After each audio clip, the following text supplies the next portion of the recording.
We're live. Namaskaram. Namaste. Manjula, how are you? I'm It's good. such a delight to welcome such a talented Garuda Prakashan author. And I'd like to introduce you to the people who've joined us. Um, Manjula is an author, a translator, and in this avatar, over the last 3 years, has already had a work of fiction, Devyani, which is what we're going to be talking about today, and other translations, three translations, two in Kannada and one from Kannada into English, which has been launched very recently, which is called Ajaya, a biography of the great Chandrasekhar Azad, and these are to her credit. These literary achievements are in keeping with a master's from IIM Bangalore, University of Illinois, and a work roster in Fortune 100 companies. In this fascinating account, set in Pratishthan 2000 years ago, when the river Saraswati was a mighty river, I read a true morality tale in Devyani, which is a fascinating work of fiction, which has derived its characters from the Sambhav Parva of Adi Parva of Mahabharata and other Puranas. Uh, I, I, I read such a wonderful sweep of history, geography, sociology, and imagination. So, um, yes, the mammoth author Amish Tripathi says of Devayani, a book in the tradition of his storytelling, read this to understand our origins. So Devyani, the book we're going to discuss today, is a fast-paced book with a lesson for the contemporary woman, where the two beautiful, strong women, Devyani and Sharmishta, must take the lion's share of the blame for unraveling of the king of Aryavarta that leads to Yayati, the Grand Raja, doing things which are part of the drama and which we will be discussing. Thank you, Manjula, for being here. Thank you, Garuda Prakashan, for hosting this. Thank you very much, Bindu. It's a pleasure to be here.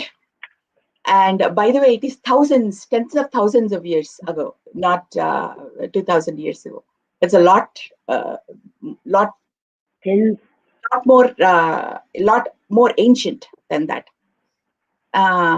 Thank you so much for having me. And you are an author of no mean merit, and you are a star, actually. Let me just introduce you to our audience here. Bindu has been on the management of Bennett and Coleman and Co.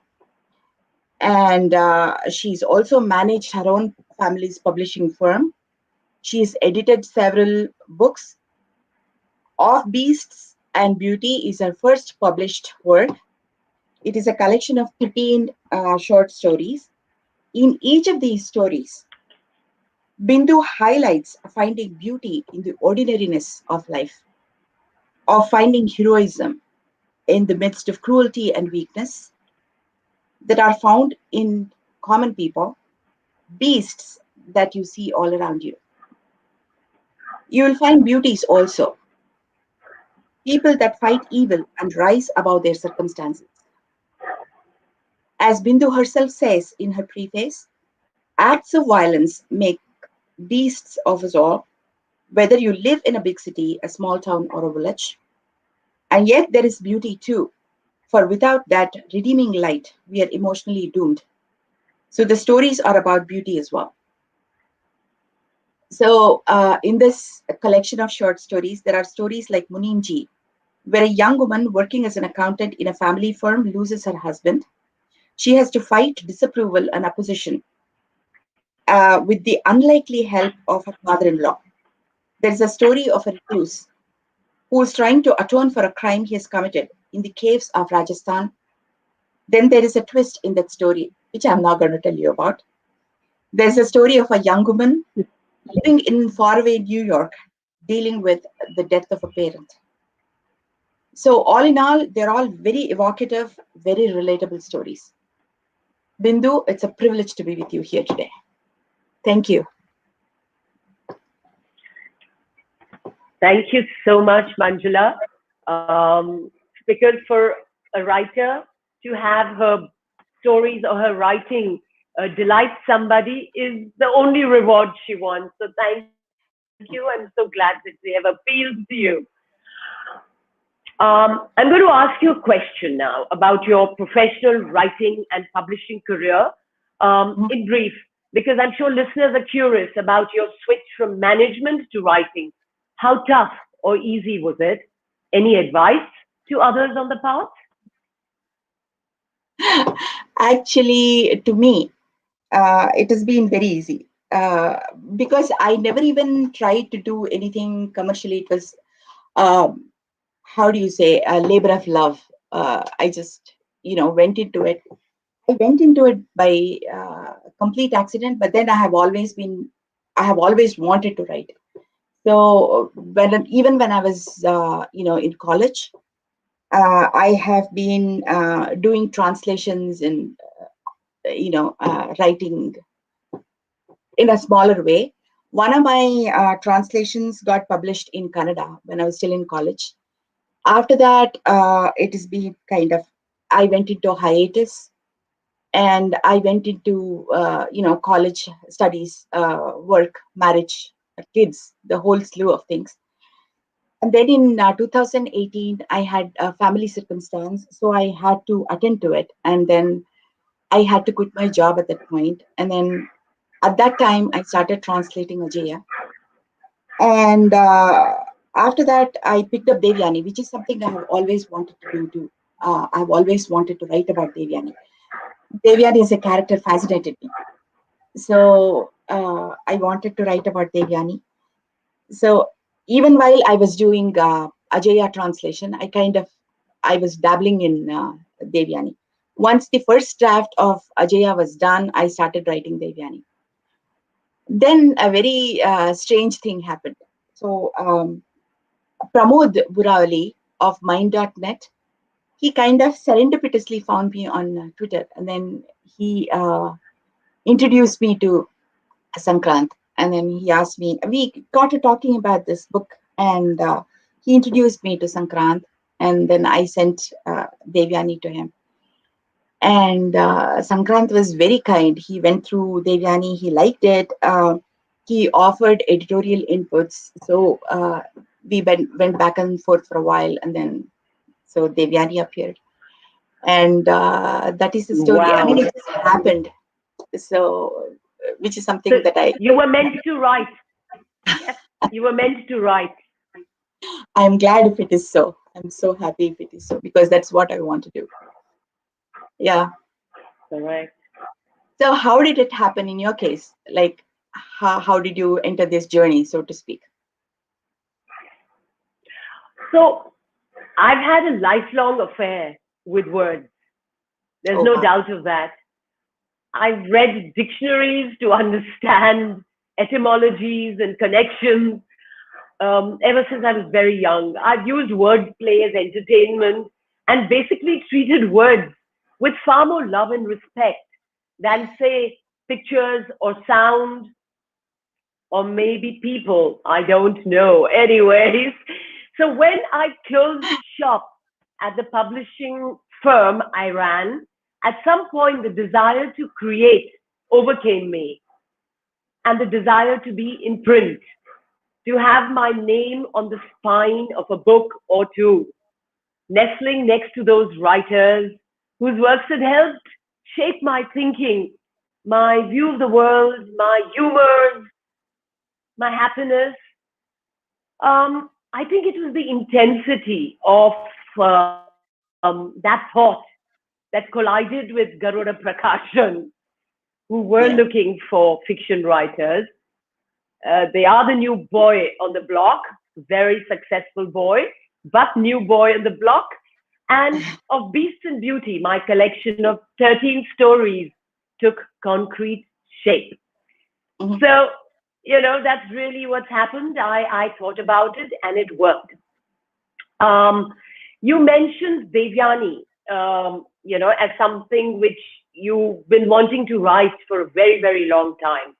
Mhm. Um, when I was reading this novel, even though it's named after Devyani, it is strangely the story of Yayati, her husband, Sharmishta, her best friend.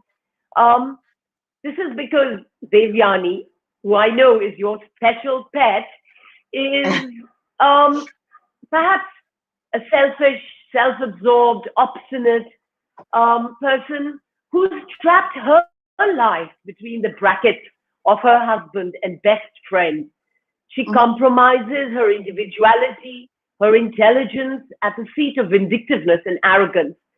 Right. Um, so while Devyani is a repository of Kama and Krodha, she represents the failings that cannot be overcome by beauty, wealth, influence, and intelligence.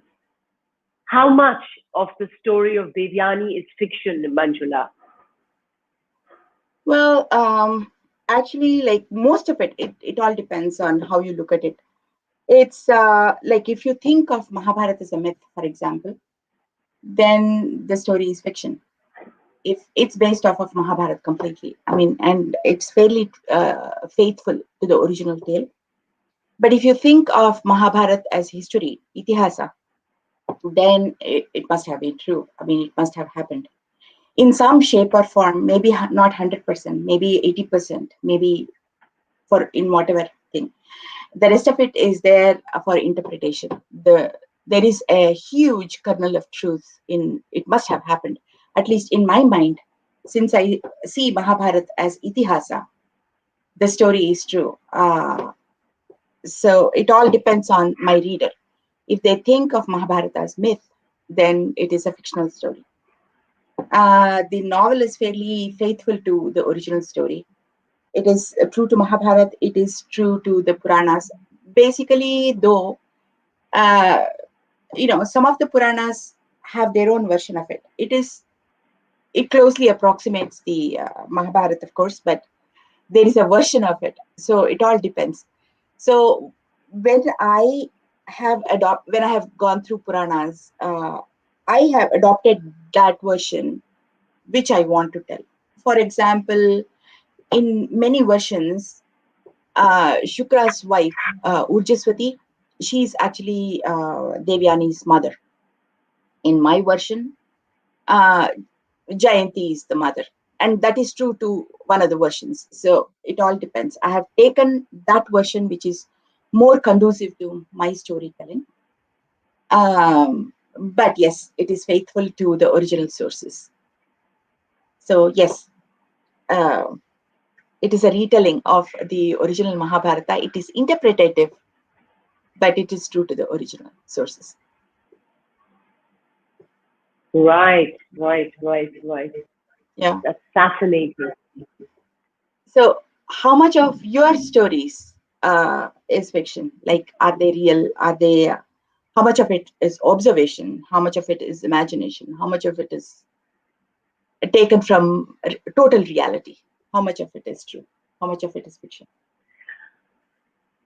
So there is no story in my book that is wholly true or wholly real. All are composites, multiple experiences. An 80-20 rule of imagination to observation. The story actually, when I sit down to write it, it leads me by the nose. The story begins as a kernel of truth from around me. And then it spins itself. It spins out of my control. Um, Yes. there's a surprise waiting to unfurl at the end of each story. Yeah. This is fun. It's exhilarating. It's literally like getting lost at a mela. You know, you get into it or a fun fair, you emerge at some other exit, one that will at least lead me somewhere, but often home if I, go around. Between, there's a breathless sensation. somewhere in the middle when I wonder if I'm lost. Um, so there is no abstract thought or outlandish imagination, nothing that's not happening around us, nothing that hasn't happened. Um, so as Saki said, and we've all read, Munro's Open Window in school, etc. It's a good example. But he said an ordinary setting can be transformed with wit, keen observation, a listening ear, and a twist in the tail. So I think I practice that. And yes, some of them are as vicious as Monto's stories. They're full of unremitting suffering, graphic and real. It's yours to judge, to recognize the self, to find new truths to be involved, whether the reader identifies with the actions of the beauty, with the beast, or with the transmogrification of the two. So that's really, yeah, that's the story of my stories. I can totally relate to that. Actually, once you start writing, it goes off. I mean, it takes a life of its own. You actually start writing your own stuff. Yeah, Yes, it's not, yes, it's a way of taking on a life of its own. Yes. yes. Um, as like back to Devyani. I mean, it's a story of strong men, stronger women, and a society so advanced that it had scientists and schools of learning, where learning was shared between men and women, and rules were framed for living and fighting. The rules for loving are what Devyani, the central character, is a bit confused about. The story really is about that. The tension caused by the inherently unstable interiority of Devyani is what moves for every action and reaction in the writing. Would you like to share, the volatile person that Devyani has been drawn out by you? Again, the story is completely true to original. She is like, she's willful, she's stubborn, she's manipulative, she's all that.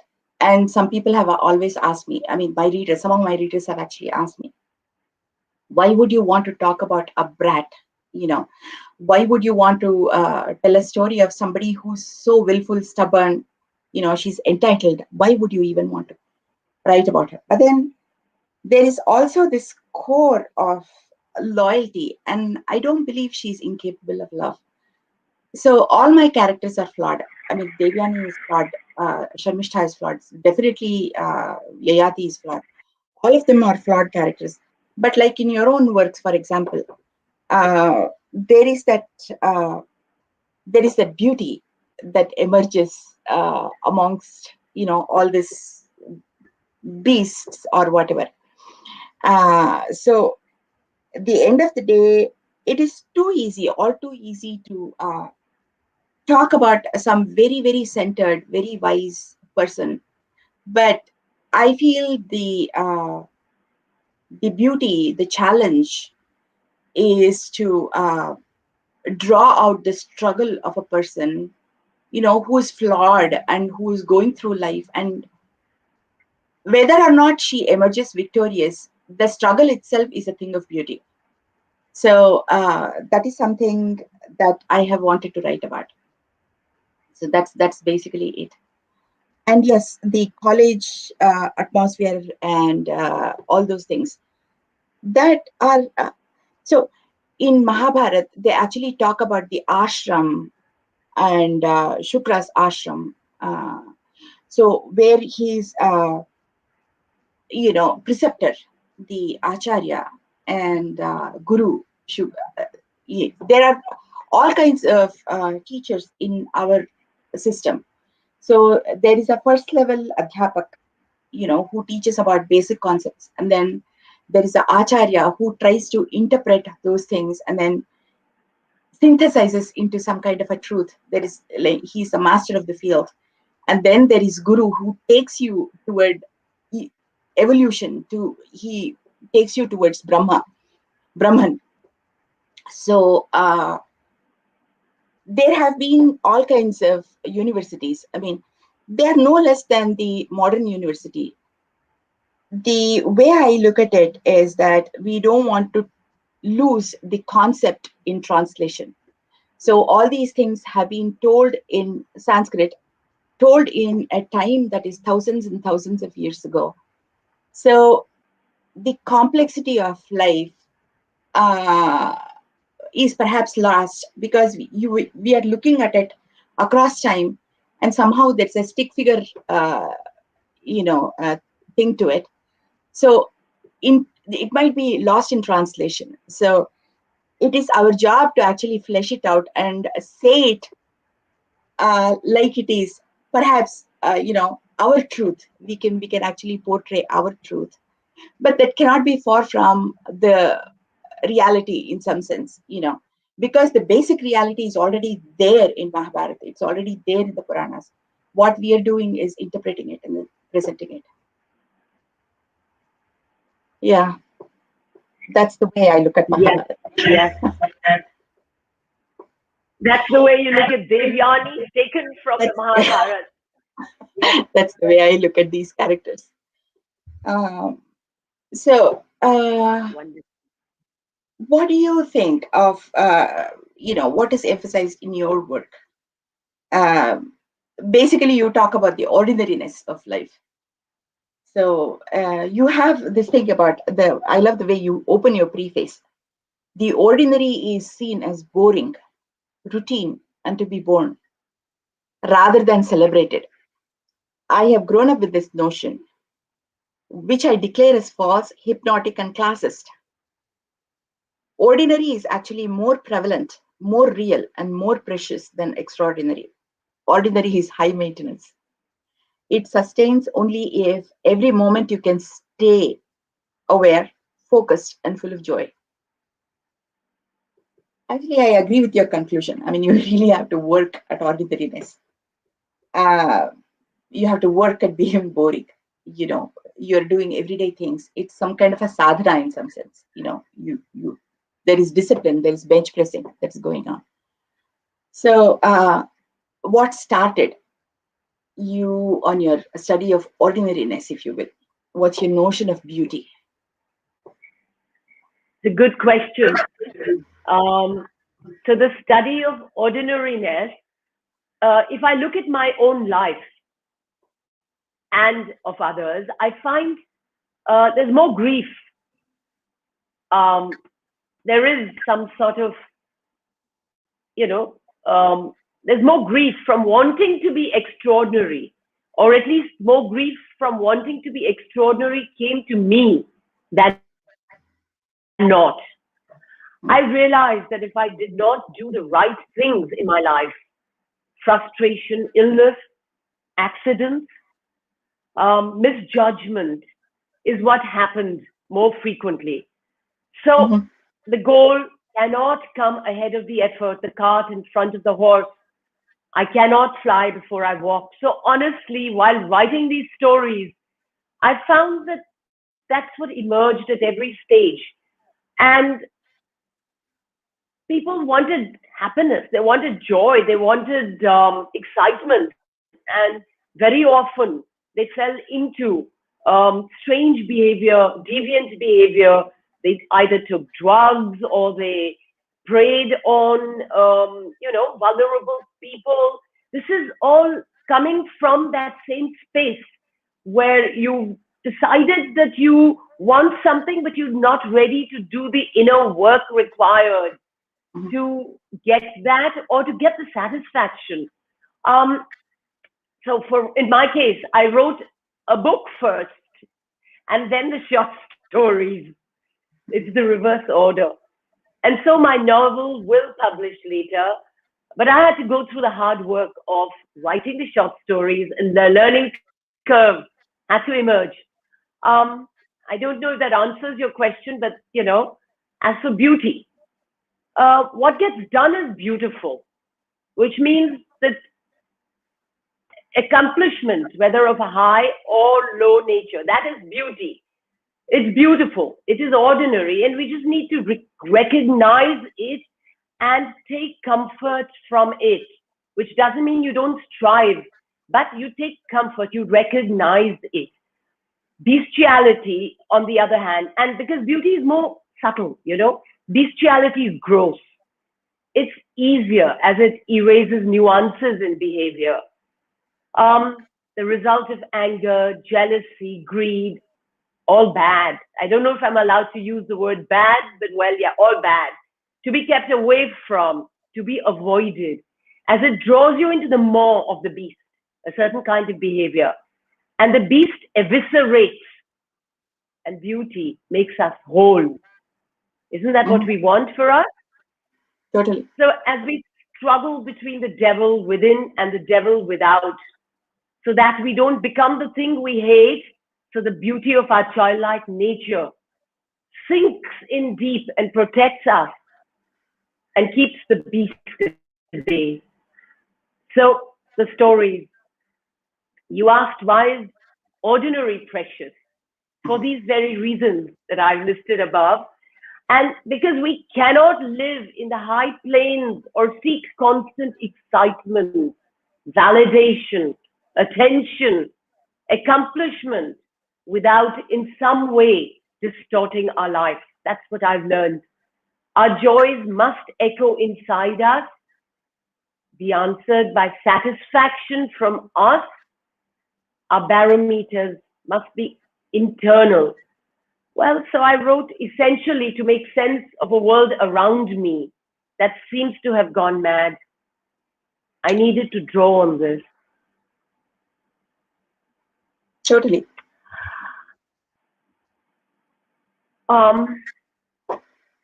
Okay, related to this is my next question. That was the decision to abandon Devyani by Jayanti, her mother. Mm-hmm. A good one. The character of Devyani as a spoiled, selfish, motherless girl has been well delineated. You write her as a tragic figure. Tragic figure. Her destiny as tragedy queen was written from birth. Could she have been different had Jayanti stayed on and her father Shukracharya treated her differently with more firmness? You did say love, upbringing, freedom, loyalty, jealousy. So many things are very much part of her character. But sexual urges is a very significant part of it, and she had developed that quite early in life. Are you saying, and that seems to be a problem with the young even today actually, are you saying that social mores have not progressed in these many thousands of years since Itihas of Devyani? Are there any lessons to be learned from the triangle of Devyani, Yayati, and Sharmishta? Okay. Seems to be a lot of questions actually there. Okay, let's parse it. Yes. Jayanti, okay. Would it be better off if, would Devyani be better off if she had not been abandoned by her mother? Difficult to say. If she hadn't been abandoned by her mother, if Jayanti was actually staying with them, perhaps, there would be other set of problems. Perhaps there would be there would be constant tension at home. Jayanti was under attack by the Asuras for being different, and she was always going to be looked at with a little bit of suspicion. So there would always be tension. Maybe Devyani would have had a different set of baggage compared to the baggage of the abandonment issues. Might not have been the real problem. It might have been some other problem. But end of the day, it is the nature plus nurture. So she would have probably turned out different. Maybe the story would have been different, but I don't see problems lessening. The other concept is Shukra was he was very fond of her. He was totally fond of Devyani. So perhaps Jayanti wanted to make sure that the the burden of Kanyadan, the concept of Kanyadan, it's a big deal. Even like, it was a big deal even up until perhaps my father's generation. I'm not even sure how relevant it is in today's generation. We are losing a lot of our, old values and, attachments, if you will. But if Shukracharya certainly would have wanted to be part of Devyani's life. He certainly would have wanted to do the Kanyadan for her. So maybe that was one of the issues, even though I don't talk about it in the book. Maybe I do talk about it in the book, as a matter of fact. Yeah. So yes, that was a big deal. As to what was the other question that you asked? I mean, the scientific development and all that stuff, right? I mean, was a lot of scientific. Was it a time of scientific advancement? Perhaps it was, because the stories that you hear. Go ahead, please. You are going to say something. Yes, in fact, you've written about medical concepts such as transfusion procedures. What do you think could have led to this knowledge dying out? Has it died out? Usna, Sukra's mother, was a doctor and an anesthetist involved Yeah. in complex surgical operations, Yeah. procedures. Fascinating, and again begs the question as to what happened to this knowledge. Do you have a hypothesis on this? Yeah, I have parlayed it as scientific advancement. I have parlayed it in modern terminology. But that being said, Ushana did put entire Deva army to sleep, and she was an expert anesthetist, the way I have parlayed it. Similarly, Sanjeevani, I have parlayed it as akin to a modern medical procedure.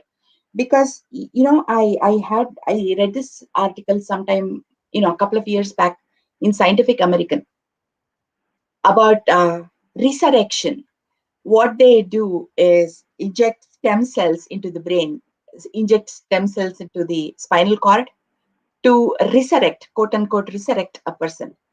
I have read about resuscitation. I have read about near death experiences, and the people have gone through. So, which begs the question, at that time, if they were actually confronting and managing these kind of problems, it must have been a time of scientific advancement. And we talk about plastic surgery being very prevalent in medieval India. The surgery apparently is Shushruta Samhita talks about surgery. So there is a lot of knowledge out there which is relevant even today. To what extent is it still there, or has it died out? I have absolutely no idea. It must be there. There must be people who are practitioners who are still in the know of all these things. Or perhaps it is like, no knowledge really goes away. I guess it is cyclic. Maybe somebody will revive it at some point in time, and somebody will stumble upon an old textbook, and then they'll marvel at it, and then they'll say, oh, okay, fine, this is the concept. I'm going to learn this, and I'm going to apply it. And, things happen all the time. And a lot of our mathematical concepts have led the way even today. So perhaps it's going to come back. Who knows? Yeah. Yes, in fact, you mentioned, basic reading about research being done on resuscitation, etc.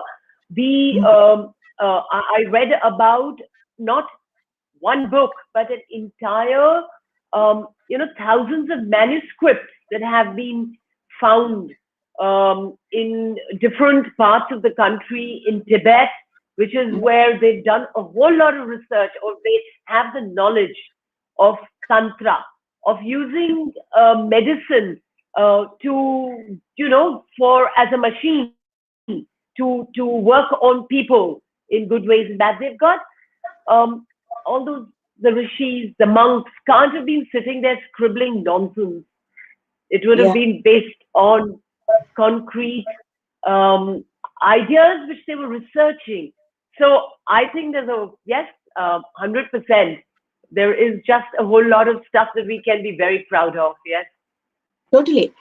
And you see, it is there in stories, and you wonder if it is real or not. You don't know whether it is real or not. That being said, the concepts are there, and it is so easy to parlay it in modern terms. I have not struggled too hard, actually.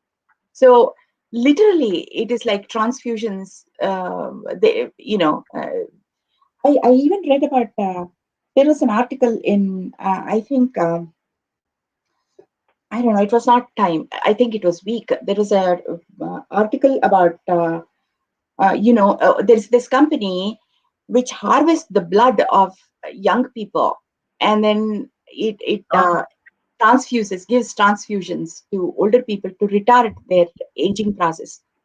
So that is amazing to me. So there is nothing I have said in my book that is different than what has happened here. So yeah, so it must have been there. It must have been a scientifically advanced society. That Buried somewhere waiting to be right. In fact, living monuments show us that the level of knowledge of technology, or working with materials, working with hands, working with, with machines which can't have existed as far as we're concerned, 1,000, 1,200, 1,500 years back. For instance, in, let's say, just take the Brihadeshwara temple, which is, has this huge, they say 400-ton rock sitting at the top of the Gopuram. None of this is possible without technology, without an intelligence, without, a Shilp Shastra. So we just have, yeah, I think we have, our young have a lot to be proud of. And there's a yes, lot of work to be done by our researchers and archaeologists in bringing it to our notice. That's true. totally. That's true. Yeah. That brings us to death. Actually, I mean, you talk a lot about death in your books. Uh, there's like there's a preoccupation. So a lot of stories deal with death. So how come you're so aware of death in some sense? Well, frankly, I had, I honestly wasn't aware that I was aware of death. And, but the editor said when I sent them my stories, what's with the ample death in your stories? That's when I realized that yes, that is a certain amount of preoccupation, as you put it, with it. And then then I wrote a dedication at the very beginning of the book to two dead and beloved mothers, my mother and my husband's mother. And it doesn't hurt me anymore, of course. They're going away. But I think, yes, it is their guiding hand which has formulated some of the thoughts which go behind the story.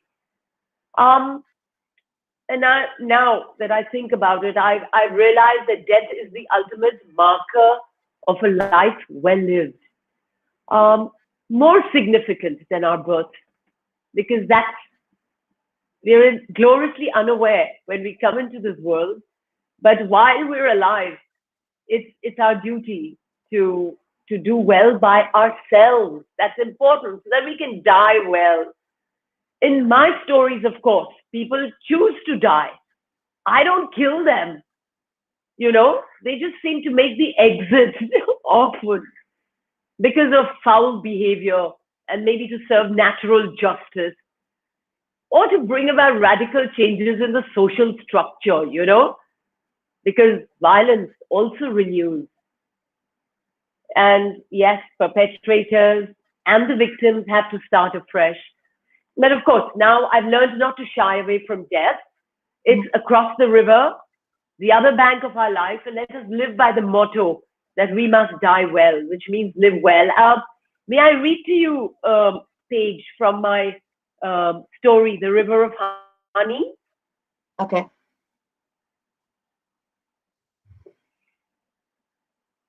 So, speechless, reduced to a howling mess, I was in no mood to go anywhere. Aching for her, wondering if I'd see her alive again, I went to sleep, hungry, thirsty, and sorrowing. It was then that it happened. I'm standing at the edge of a river. No, no, no, not the Hudson, but some river in India, and something strange is happening around me. The river is changing color as the sun sets into it. Minutes before, the water was a light blue, the sky turquoise. Now the blue deepens, and a breeze picks up, sending little waves to the shore. These waves turn the color of honey as I watch them wash over the white river stones. It's not dark as yet. Night comes slowly in the mountains, the sun lingering, loath to depart from its beloved earth. I'm standing helpless in the white river sand, watching the boat pull away, taking my mother with it.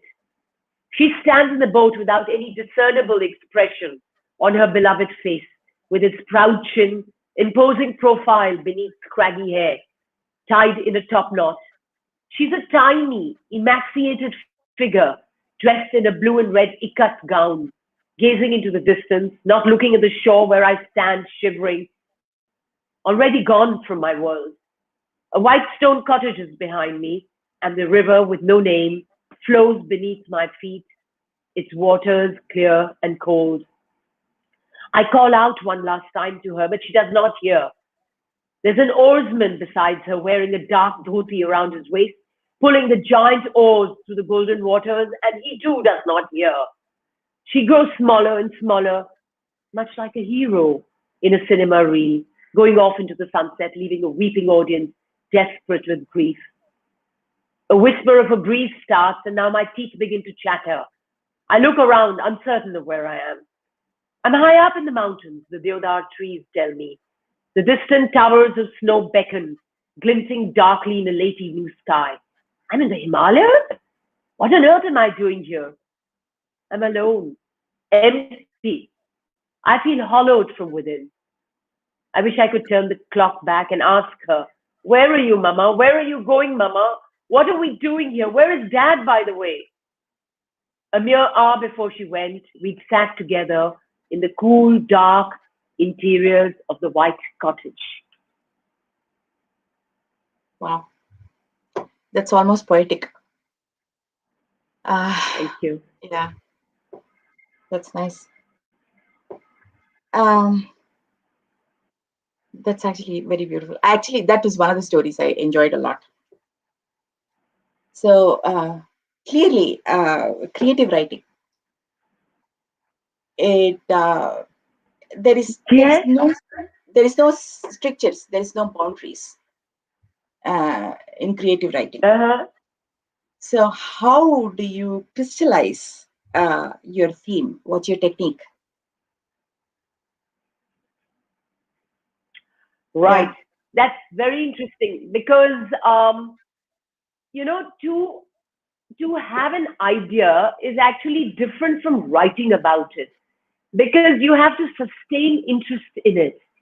Um, so I think the way I work, I've found what works for me is that the theme is the subject where my interest lies.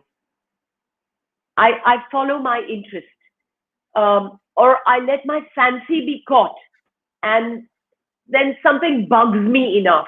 I think about it and I ponder on it, and I decide to then do a story on it, around it, actually.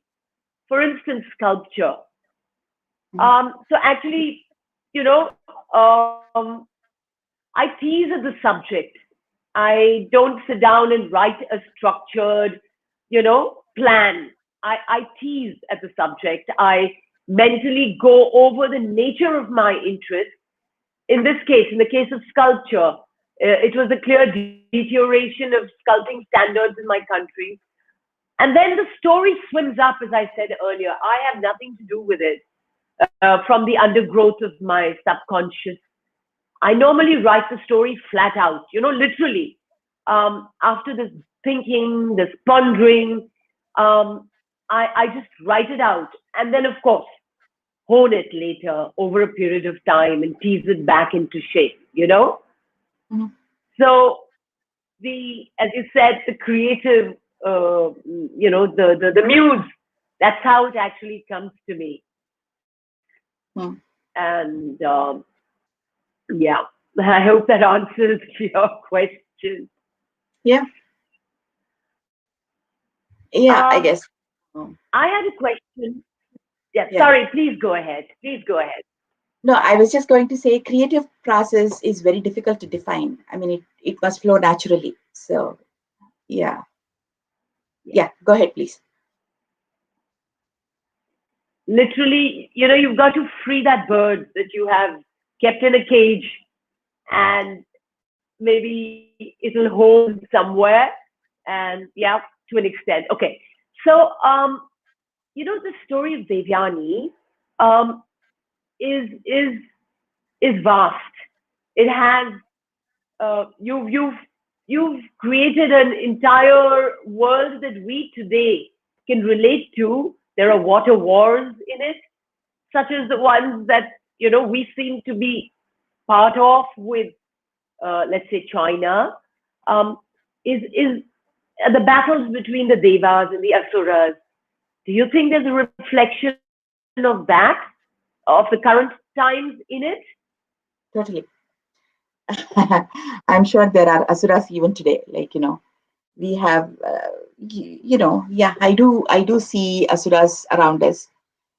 I guess if you look at it in story format, I'm sure, the Asuric mentality is prevalent at all times.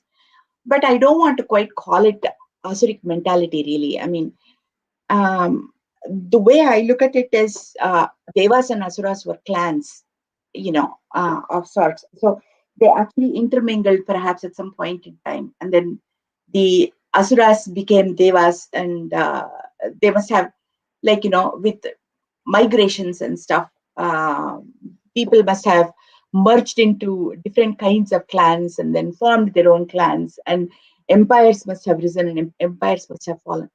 So, all I can say is people will continue to grapple with questions of, dominance. There'll always be politics, even like within universities, there will be politics, even within families, there will be politics, even within, definitely within nations, there are politics. So the fight is more to establish an order where individual aspirations are going to be aligned. Just individual aspirations are going to align with a system of, they're not a clash. Individual aspirations and aspirations of groups are not clashing with the natural order.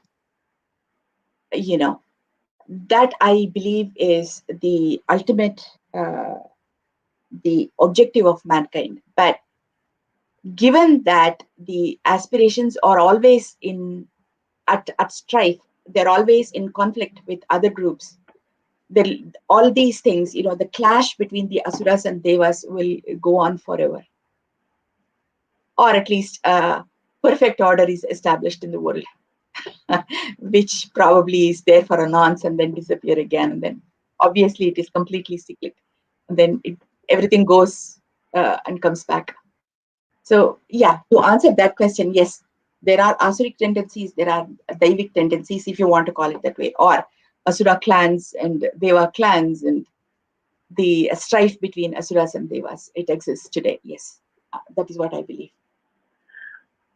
Right. So while both you and I don't want to you know, strictly label things good, bad, evil, the fact is, and without giving away the story, the fact is that Puru, who acts in a manner which is so noble, many, you know, years later, the character Puru is Mhm. actually one of the great founders of the Pandava and the Kauravas, if I'm not mistaken, of that dynasty. Yeah.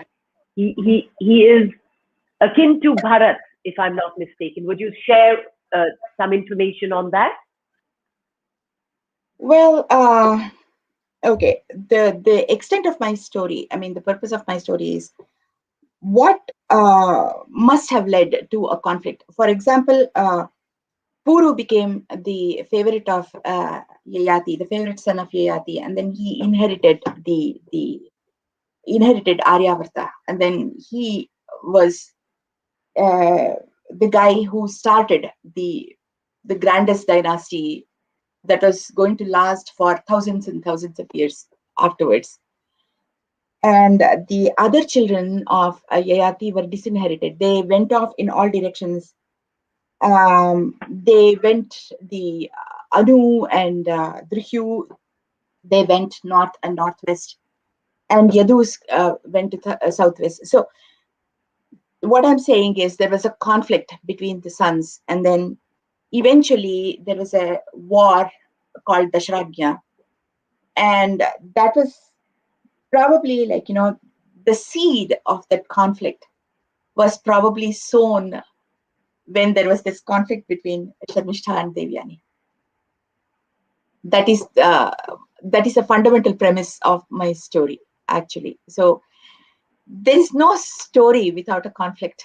So there is this epic conflict in the story that leads to another epic war, and eventually down the line, there is a Mahabharat when the Kauravas and the Pandavas clash.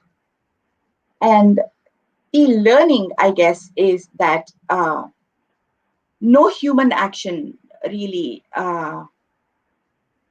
is without consequences. Every human action has got consequences. Sometimes consequences of mammoth proportions, like what we have seen in Devyani and what we see in the Dashragya war and what we see in the Mahabharat war. So that is those were our ancestors. And if you actually remember that conflict, and if you remember and analyze these conflicts, that the ancestors have left a lot there for us to unravel and decipher. Um, yeah, and perhaps that is the learning. I It's a don't know if that wonderful is what. answer. Yeah. Yes, Yeah, then it's a wonderful answer. Yes, yeah. right. So I don't think I have enough time to read part of my book at this point. We have just about 7 minutes Please do. left. You Please think? read a page. Yeah. Yes, yes, yes. Oh, Please read a page. oh, okay. So basically, this is about how good, how justified is it to take from our children? How much of parental duty how is towards the children? How much can we actually take from our children? So that is a question that I have grappled with in one of the scenes in Devyani. So there is Yayati's best friend Sumedha, who is also afflicted by old age, and he dies. He chooses not to exchange his old age with the youth of his son. So Yayati suggests that he take the youth. So I'll cut short to the absolute conversation. Um, so Yayati could not think of anything to say. Finally, he said, "My friend, I had looked forward to a much longer association in this world than your words seem to indicate. because Sumedha is dying at that point. So I'm editorializing here. But to go on, as you say, we have been through a lot together, and we have shared each other's journeys and sorrows. Why are you talking about death? Besides, no one can predict how long we will live in spite of debility. Our karma dictates how much time we spend on this earth in sickness and in spite of sickness. So let us concentrate on how best we can live this life. Tell me, why won't you accept help from your sons? They may want to help you. Sumedha said, I thought about it. I know our children have obligations towards us. They should be kind and respectful and carry forward our way of life. They make us part of their lives so that we can continue to contribute toward the overall happiness of the family. Even though his voice was feeble, it took on a passionate edge. But their youth is meant for learning, exploration, and growth. Is it fair to ask my children to give up their youth? Something I cannot bear to lose myself. I don't feel justified about asking them to give up the best and the most beautiful years of their life just to make my life a little more comfortable. Yayati says, I'm asking my children for just such a gift, a few years of their youth. Are you telling me I'm committing a wrong? You're the king, Sumedha temporized. You need to leave your affairs in readiness for the next prince to take over from you. You need to train your heirs. The princes are not even old enough to graduate out of their Gurukula. I understand your position, but I don't have the same compulsions, and I need to adhere to my principles as best as I can. Don't tempt me to change my mind. Sumedha laughed, and his laughter soon turning into a coughing fit. He sipped the warm water his attendant brought, and he recovered somewhat. Yayati, my friend, I'm sure we still have a lot of time together, but I'm so tired in my body and in my mind. I don't want to postpone saying what I have to say. You have to do what you have to do based on your own judgment. You are a great man, a great king, and a great friend. I wish you happiness. So he's also diplomatic. Yes, yes. Diplomatic and non-judgmental. That is actually one of the nicest things about that guy. So yeah. So this is such a significant page that you have read, about a sacrifice that parents ask of their children. It really gives you so much, in fact, there are so many thinking points in your book, and this is one of them. Children should be left free. Children should also know what is their duty, but children cannot be held captive by parents. It distorts something in them. That's my belief. Yes, which is very clearly part of your story. One of your characters behaves in a particular way. Sumedha does. That's a very beautifully written character. Yeah. Thank you. So, What is in the annual next for you? What are you what working? is? What is in the annual next for you? What are you working on? Ah, well, my first book that I'd written years ago is 75% done. So it's lying with the publisher. It's an outright passionate love story with song, dance, and ghungroos in it. So the day I get the okay, that book will be it is on the anvil. In the meanwhile, I'm putting together a saga, a Parsi saga. Parsis are, as you know, a tiny community. I'm writing about that. Um, we're almost at the end of our conversation, and I just want to say thank you. It's been such a delight, and I want all the people who are part of it to immediately place an order for these and send us comments. Thank you so much, Garuda Prakashan. Thank you so much, Manjula. Thank you. Delightful.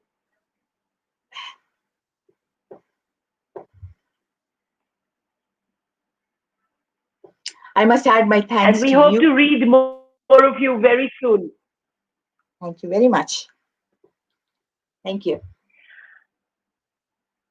And we hope to read more of you very soon. would recommend to everybody. Thank you so much. Goodbye. Bye. Namaskaram. Namaste.